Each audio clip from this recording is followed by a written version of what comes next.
Forse per comprendere meglio gli avvenimenti in cui mi trovai coinvolto, è bene che io ricordi quanto stava avvenendo in quello scorcio di secolo, così come lo compresi allora, vivendolo, e così come lo rammemoro ora, arricchito di altri racconti che ho udito dopo.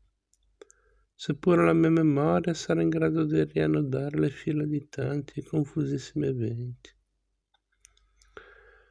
Sin dai primi anni di quel secolo il Papa Clemente V aveva trasferito la sede apostolica da Avignone lasciando Roma, in preda alle ambizioni dei signori locali.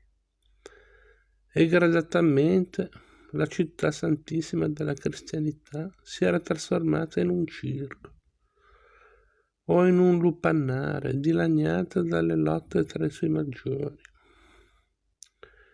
Si diceva repubblica e non lo era, battuta da bande armate, sottoposta a violenze e saccheggi. Ecclesiastici sottratti alla giurisdizione secolare comandavano gruppi di facinorosi e rapinavano con la spada in pugno, prevaricavano e organizzavano turpi straffici.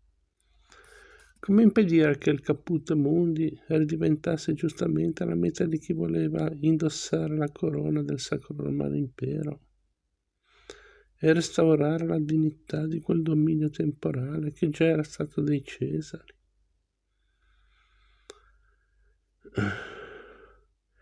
Ecco dunque che nel 1314 5 principi tedeschi avevano eletto a Francoforte Ludovico di Baviera come supremo reggitore dell'impero.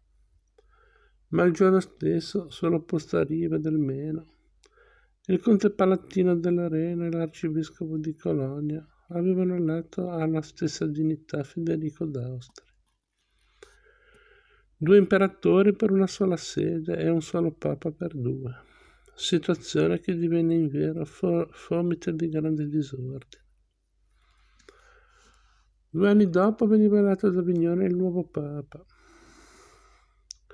Giacomo di Cahors, vecchio di 72 anni col nome appunto di Giovanni XXII. E voglia al cielo che mai più alcun pontefice assuma un nome ormai così inviso ai buoni. Francese del voltare di Francia, gli uomini di quella terra corrotta sono sempre inclini a favorire l'interesse dei loro e sono incapaci di guardare al mondo intero come alla loro patria spirituale. Egli aveva sostenuto Filippo il Bello contro i cavalieri templari, che le re aveva accusato, credo ingiustamente, di delitti vergognosissimi per impadronirsi dei loro beni.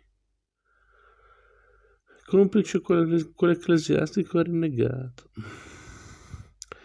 Frattanto si era inserito in tutta quella trama Roberto di Napoli, il quale per mantenere il controllo della penisola italiana aveva convinto il Papa a non riconoscere nessuno dei 2 imperatori tedeschi e così era rimasto capitano generale dello Stato della Chiesa.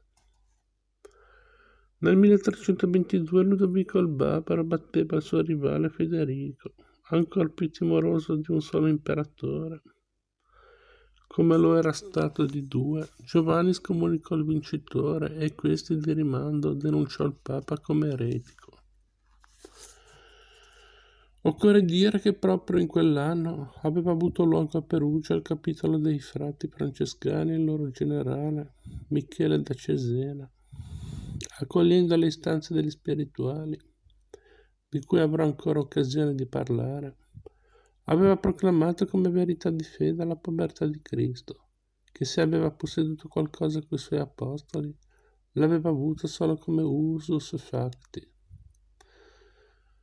Degna risoluzione intesa a salvaguardare la virtù e la purezza dell'ordine, ma essa spiacque assai al Papa, che forse vi intravedeva un principio che avrebbe messo a repentaglio le stesse pretese che egli come capo della Chiesa aveva di contestare all'impero il diritto di eleggere vescovi, accampando di converso per il sacro soglio quello di investire l'imperatore. Fossero queste o altre le ragioni che lo muovevano, Giovanni condanna nel 1323 le proposizioni dei francescani con la decretale cum inter non nullos. Fu a quel punto, immagino, che Ludovico vide nei francescani, nemici ormai al Papa, dei potenti alleati.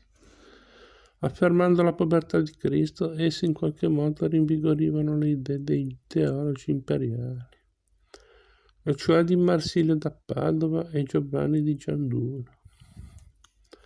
E infine, non molti mesi prima degli eventi di cui sto narrando,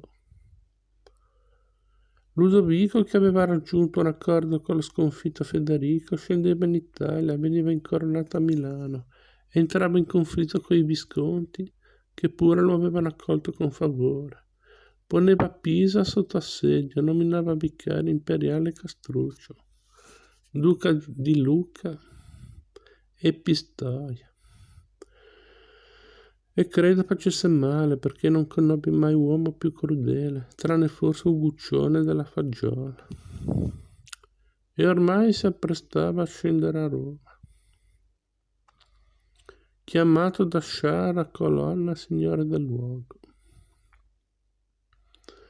Ecco com'era la situazione quando io, già novizio benedettino nel monastero di Melk, fui sottratto alla tranquillità del chiostro da mio padre, che si batteva al seguito di Ludovico, non ultimo tra i suoi baroni, e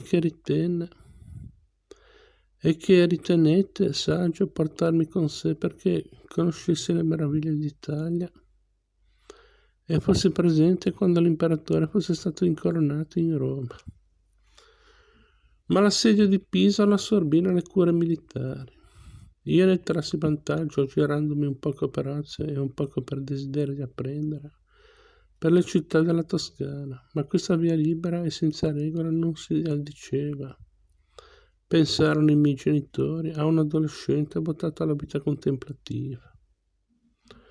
E su suggerimento di Marsilio, che aveva appreso a ben volermi, decisero di pormi accanto a un dotto francescano, frate Guglielmo da Baskerville, il quale stava per iniziare una missione che lo avrebbe portato a toccare città famose e abbazie antichissime.